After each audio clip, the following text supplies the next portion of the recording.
My name is Martin Reynolds, and over the years I have witnessed events that can make even the steeliest nerves quiver. I've seen things, mysterious happenings that defy explanation and challenge the very fabric of normalcy. And I'm not referring to aliens or ghosts. I'm talking about Karens. Among them, one individual in particular stands out in my memory, Emily Jennings. Yet this is only the beginning of my tale. I had recently made the decision to start fresh by moving into a quiet suburban neighborhood in Maple Creek. From the outside, Maple Creek appeared idyllic, a place defined by perfectly manicured lawns, winding cul-de-sacs, and a sense of peace that any newcomer might find comforting. I settled into a modest single-story ranch, which was precisely the kind of unassuming home I craved. The simplicity of it all offered the perfect backdrop for someone like me who needed to disappear into the fabric of everyday life. Beyond the charm of my new abode, there was an underlying purpose to this move. My real profession, a line of work cloaked in secrecy, involved operating for a discrete branch of the government.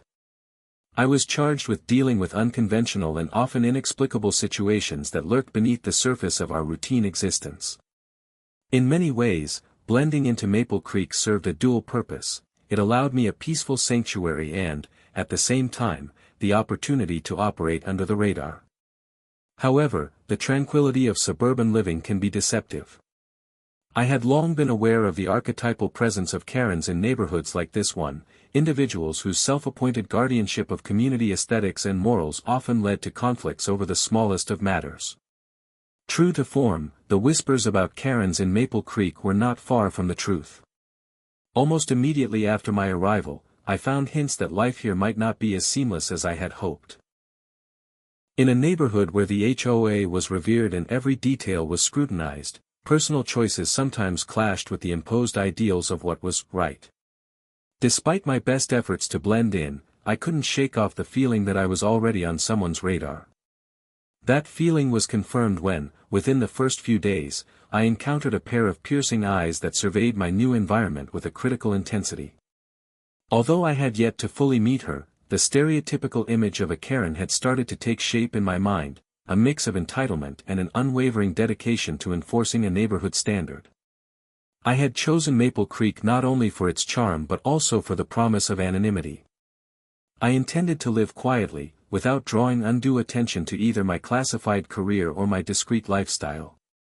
Little did I know that, in a community fixated on appearances and order, a single act of asserting one's personal space could trigger unforeseen complications. Even as I began to settle into my new home, the stage was quietly being set for an encounter that would force me to confront one of the many absurdities of suburban life, a clash with a Karen whose obsession with control threatened to upend the delicate balance of my new beginning. And so, with cautious optimism, I embarked on this chapter of my life, unaware of the challenges that lay ahead in a place where the lines between neighborhood harmony and unwarranted interference were about to be redrawn.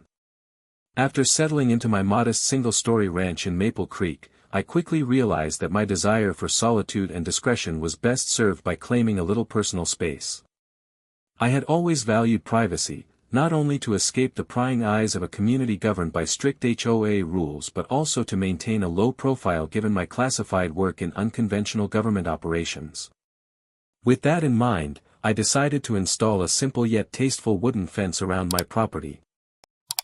A barrier that would clearly mark my boundaries without appearing aggressive.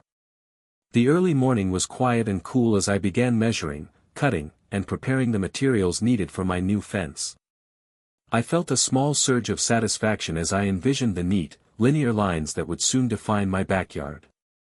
Every detail was important to me. The fence had to be just right in height and proportion, aligning perfectly with the natural curves of my modest home. I even double-checked that every element met the HOA's strict guidelines. It was my property and my sanctuary, constructed by my own hand.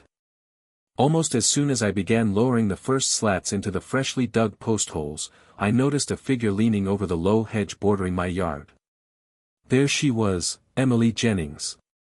Instantly, I recognized the look in her eyes that I'd come to associate with a true Karen, a mixture of condescension, entitlement, and the belief that community aesthetics should take precedence over personal privacy.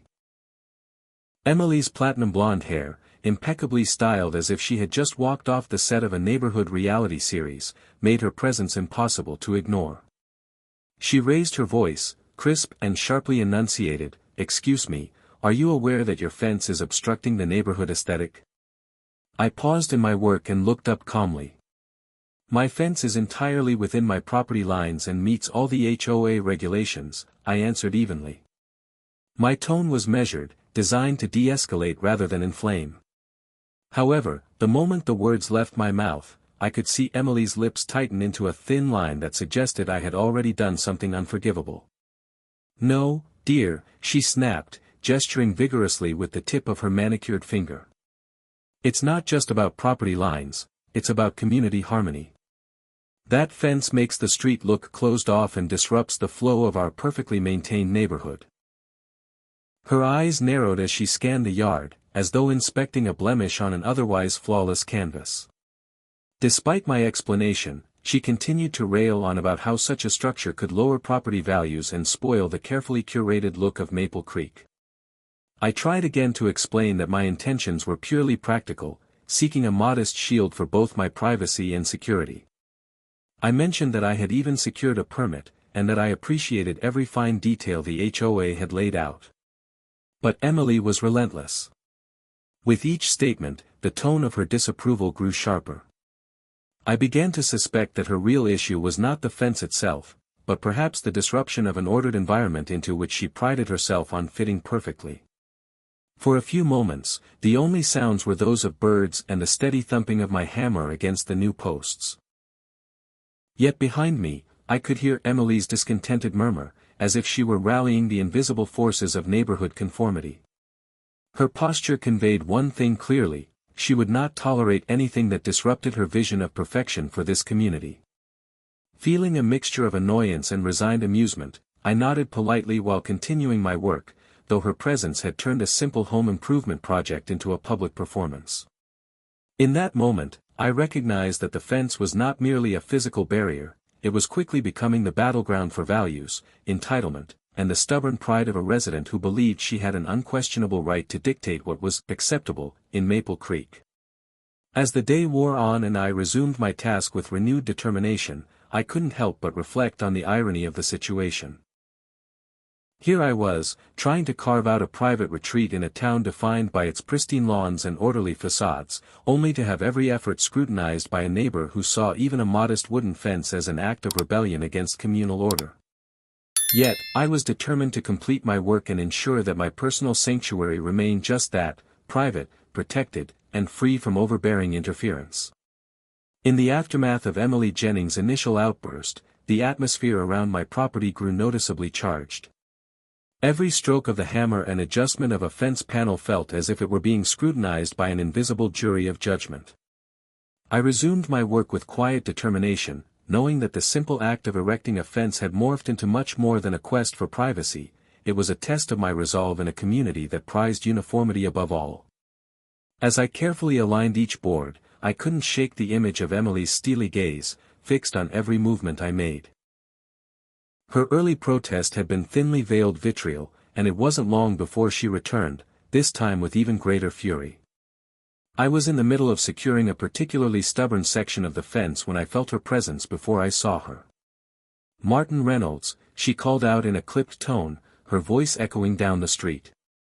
I turned to see her striding towards me, her perfectly coiffed hair catching the sunlight as she approached with an air of righteousness. "Your fence," she began, pausing to let the words hang in the air, "is not only an eyesore but a direct affront to our community's values. How dare you disrupt the balance we work so hard to maintain?" Her accusation was delivered in a tone that brooked no argument. I tried to interject with a few measured words about property rights and personal discretion, but Emily's eyes flashed with indignation, cutting me short as she continued. "It's not just about aesthetics, Martin," she insisted, her words now laced with an undercurrent of condescension. "It's about preserving the essence of Maple Creek. Your fence sends a message that you're isolating yourself from the community, that you're rejecting our shared responsibility to maintain an open, welcoming space for everyone." Her rhetoric, soaked in self-importance, began to echo the familiar narrative of entitlement I had encountered before, a recurring theme among Karens in any well-to-do neighborhood. Despite my best attempts to clarify that my actions were strictly within legal bounds, her persistent claims grew louder and more personal. At one point, she scoffed at my explanation of how the fence adhered to every regulation outlined by the HOA. "Regulations aren't everything, Martin," she stated coldly. "It's about the spirit of the community. Your fence makes me feel as though you're hiding something, that you have an ulterior motive."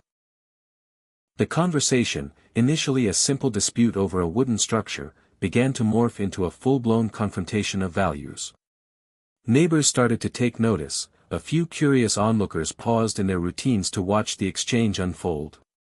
Their eyes, a mix of sympathy for one side or the other, added an uncomfortable layer of public scrutiny to the situation. I stood firm, attempting to explain again that my intention was simply to secure my property and carve out some peace, a modest request in a neighborhood where conformity was valued above individuality. Emily's tirade seemed relentless. With each pass, her words became more vehement, and her gestures more dramatic.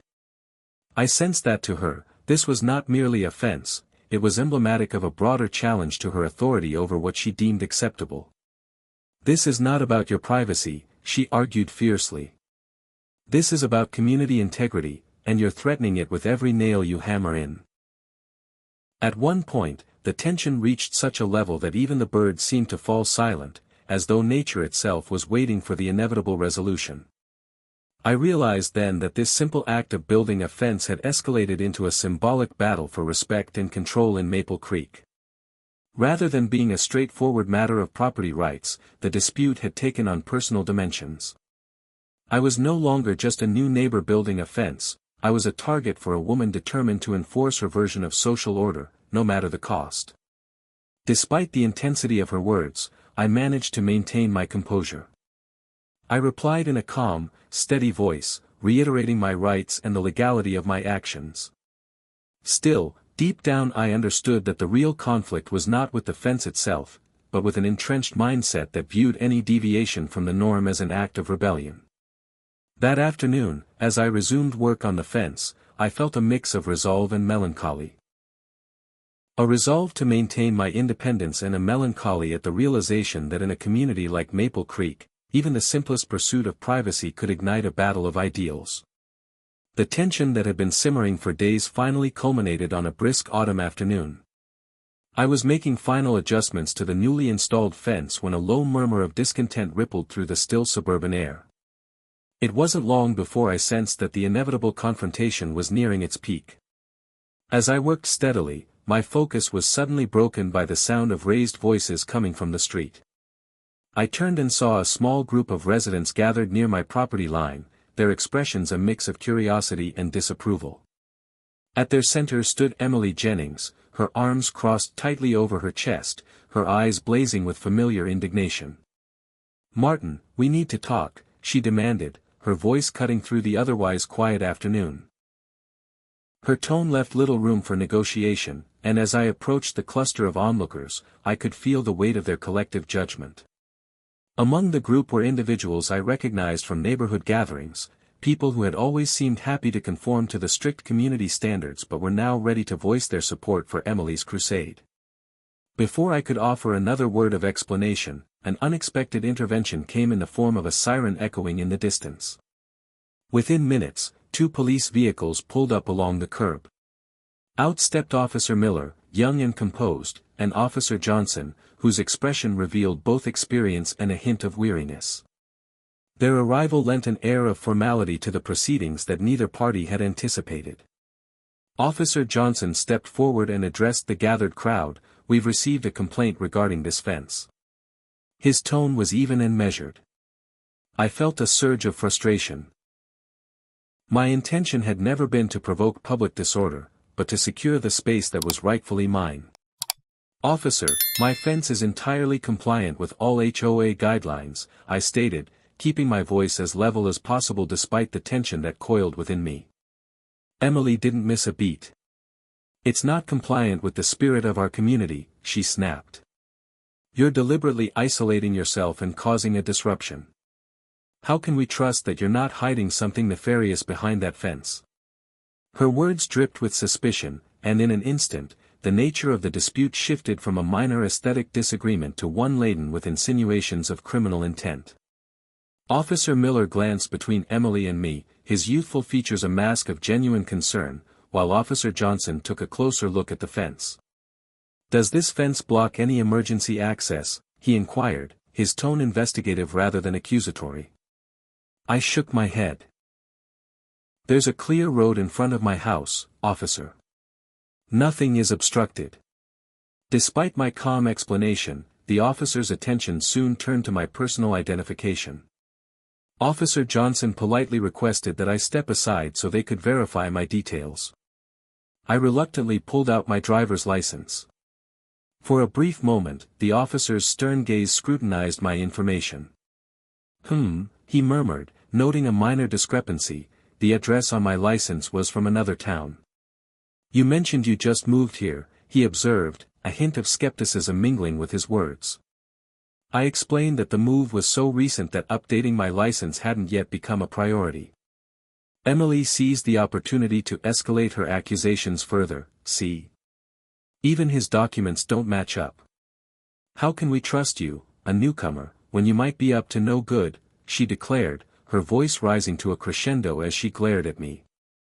The situation was spiraling.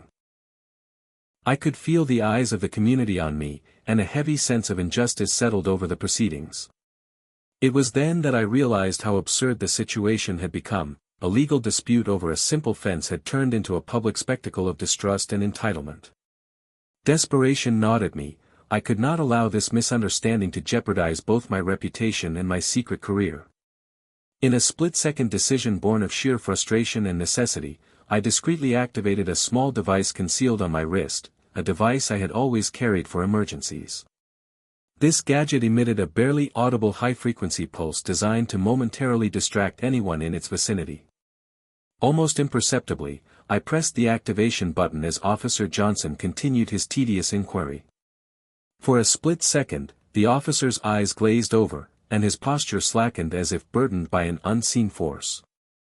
Then, just as suddenly, his features softened into an apologetic smile. "My apologies, sir," Officer Johnson said, his tone unexpectedly contrite. "I seem to have gotten carried away. Everything appears to be in order now. You're free to continue with your property improvements." The crowd's murmur shifted into a mix of relief and subdued murmurs of disapproval directed at Emily. Emily's face contorted with disbelief and indignation as she realized that her carefully crafted narrative had been abruptly dismantled. "But what about the background check?" she protested, her tone quivering between anger and humiliation. Officer Johnson, now visibly irritated, addressed her sharply. "Ma'am, I believe you've wasted enough of our time. We have more pressing matters than petty neighborhood disputes." With that, both officers turned and walked back to their vehicles, leaving a stunned silence in their wake. The encounter left me breathing heavily, my heart pounding with a mix of relief and regret. I resumed my work on the fence, though the earlier tranquility had long since vanished.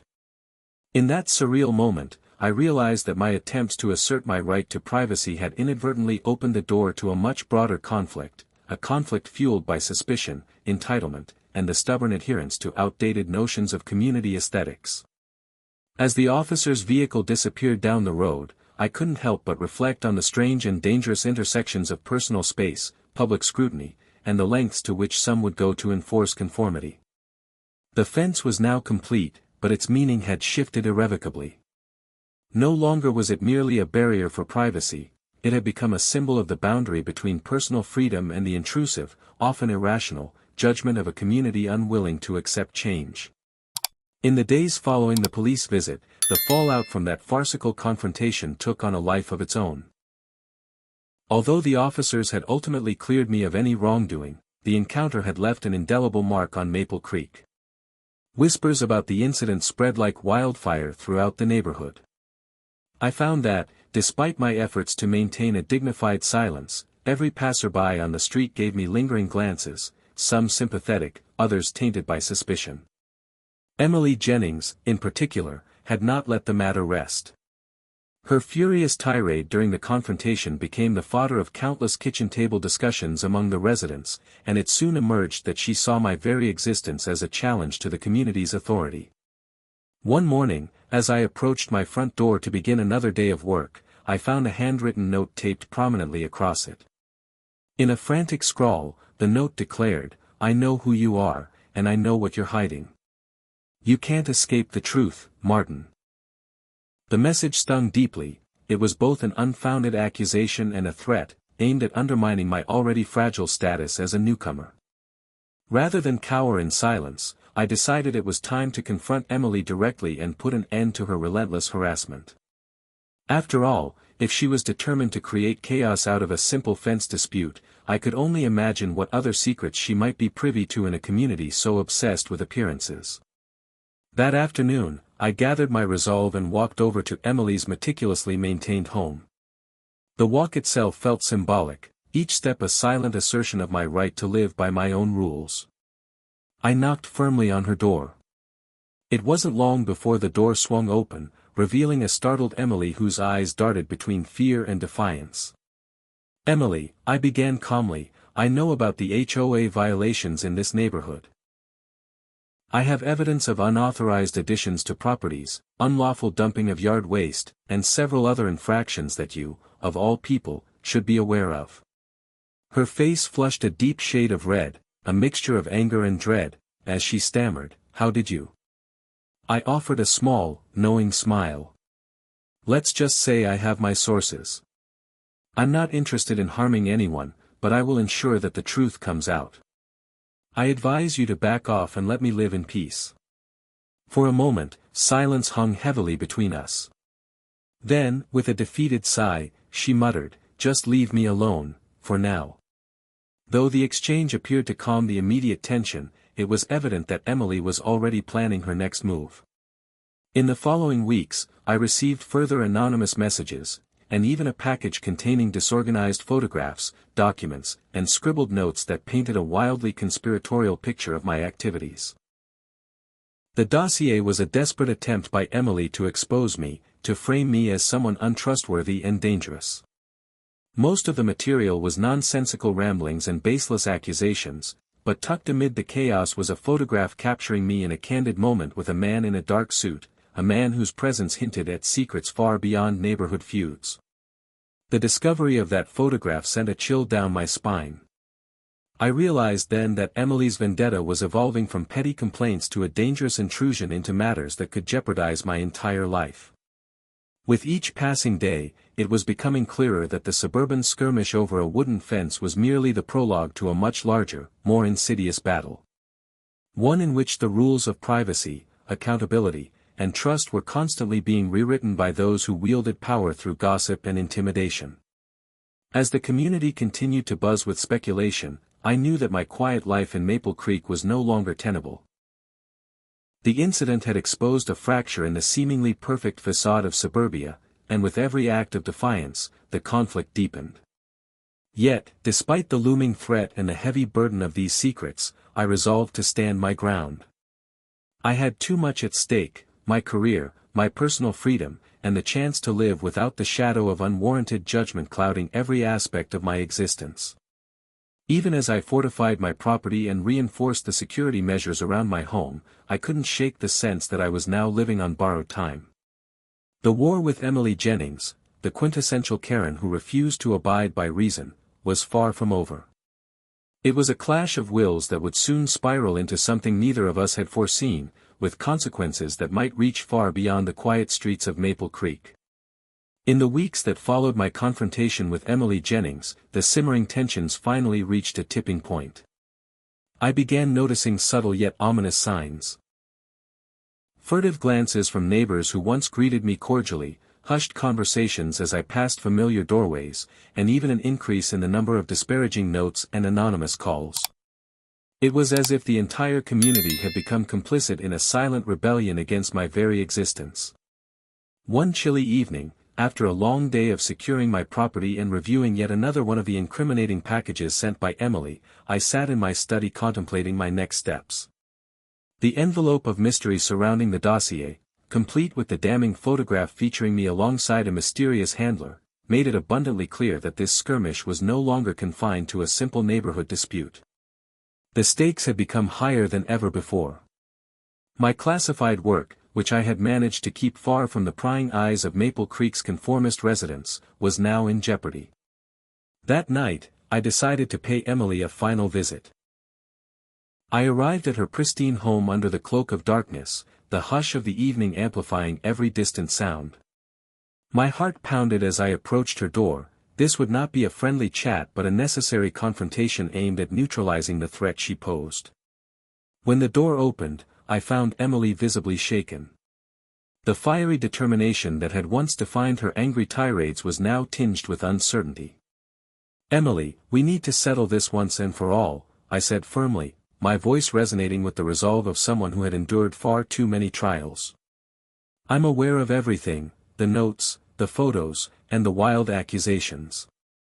If you continue on this path, not only will you endanger my career, but you could also destabilize this entire community." Her eyes flickered with a mix of fear and defiance as she struggled to maintain her composure. She began, but I held up my hand to silence her. "I'm not interested in a public spectacle," I continued. "I have evidence of your own wrongdoings, HOA violations, unauthorized modifications, and unethical practices that have long been overlooked in the name of conformity.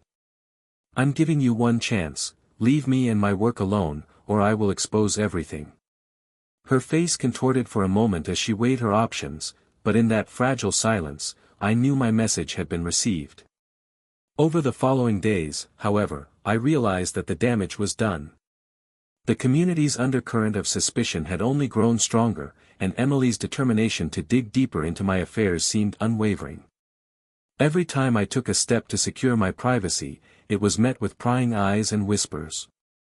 The sense of vulnerability, once a temporary discomfort, now became a persistent shadow over my daily life. One morning, as I prepared to leave for work, I discovered one final message taped to my door. It was simple, yet laden with menace: "You can't hide forever." The message wasn't just a threat, it was a promise. I knew then that Maple Creek had transformed from a quiet refuge into a stage for an ongoing battle of wills. After a sleepless night of reflection, I made the hardest decision of all: I could no longer remain in this environment. Though I had built a sanctuary here with my own hands, the escalating war with Emily Jennings, the Karen who had grown dangerous with every passing day, forced me to choose between preserving my secret and sacrificing my safety. With a heavy heart and a mind burdened by the consequences of what I might leave behind, I packed my essential belongings and quietly left Maple Creek behind. As I drove away under a sky heavy with twilight, I couldn't help but reflect on the irony of it all. The quest for personal privacy and freedom had led me into a quagmire of suspicion, entitlement, and relentless pursuit by those unwilling to embrace change. It was a stark reminder that even in the most picturesque suburban enclaves, the boundaries between public judgment and private life could blur perilously. Standing at the rearview mirror as the familiar streets receded into the distance, I felt both sorrow and resolve. I had lost a place that once promised solace, but I had also gained a hardened determination to safeguard the truth, my truth, no matter how treacherous the path ahead might be. The war with Emily Jennings, with all its dangerous implications, had come to a head. And as I merged onto an unknown highway under the emerging night, I knew that this departure was not an end but rather a necessary step toward preserving what truly mattered.